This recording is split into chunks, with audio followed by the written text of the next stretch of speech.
Hey dudes and dudettes, for today's Nostalgia Fix, we're going to be looking at the amazing Ferrari 308 GTS at the Automotive Addiction Museum in Provo, Utah.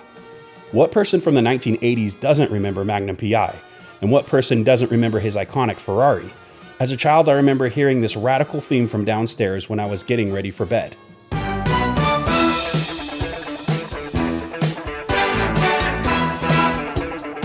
In the 80s, on summer nights, I was allowed to stay up a little later and watch Magnum P.I. with my dad.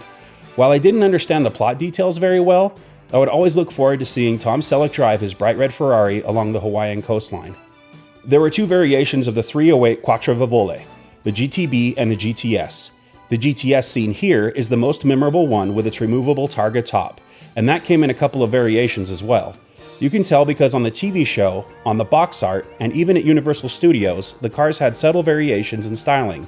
The hood vents and sometimes the car seats were different. As I understand it, this one was used for the stunts in the TV show and needed different seats for the stunt driver.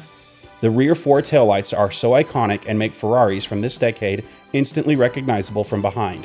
You can see in games like Rad Racer 2 from the original Nintendo that same rear profile and those same taillights. As for the side profile of the car, it's timeless to me. Pininfarina did a really good job with their body designs, and this is proof. I'll never get tired of looking at it. You can even see on my childhood birthday photo, my cousin is wearing the 308 on his shirt. The 80s were such a great time for cars. The 308 also has that nice tan Italian leather interior and that classic 3-spoke steering wheel. And I just love the Ferrari badge on the hood. There's just something about it that screams race car. The performance might not seem like anything noteworthy by today's standards. It has a 230 horsepower V8 with a 0 to 60 time of roughly 7 seconds. Its top speed is a humble 157 miles per hour, nothing like the 270 plus mile an hour hypercars we have today. And I know someone will try to correct my stats in the comments, but keep in mind there were carburetor and fuel injected variants of the engine, along with horsepower differences throughout the lifespan of the 308, so these are general figures. Just for a modern comparison, my wife and I own a Hyundai Elantra inline with a 201 horsepower 4-cylinder turbo that does 0 to 60 in also roughly 7 seconds. It has a top speed of 155 miles per hour. So overall, it's just as fast as the Ferrari, and it seats 3 more people with a larger trunk space for a fraction of the price. But go ahead and ask me which car I'd rather own. It would be the Ferrari any day of the week, as long as I could afford insurance and maintenance, of course. And while my car has gotten an occasional thumbs up or two, it would be nothing compared to the looks and questions I'd get in a 308 GTS. It's safe to say the 308 is one of my favorite cars of all time thanks to Magnum P.I. and some video games that featured it as well.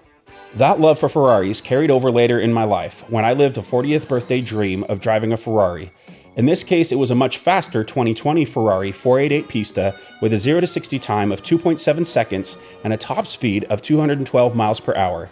But it still has a sweet sounding Ferrari V8 and that Ferrari styling. Also, the reboot Magnum P.I. has the 488, so close enough. We also celebrated my son's birthday and he got to ride in a Ferrari 488 GTB with an ear-to-ear grin. That was an awesome day, no question about it. I hope you enjoyed looking at this totally righteous Ferrari just as much as I did. And with that, have an awesome day.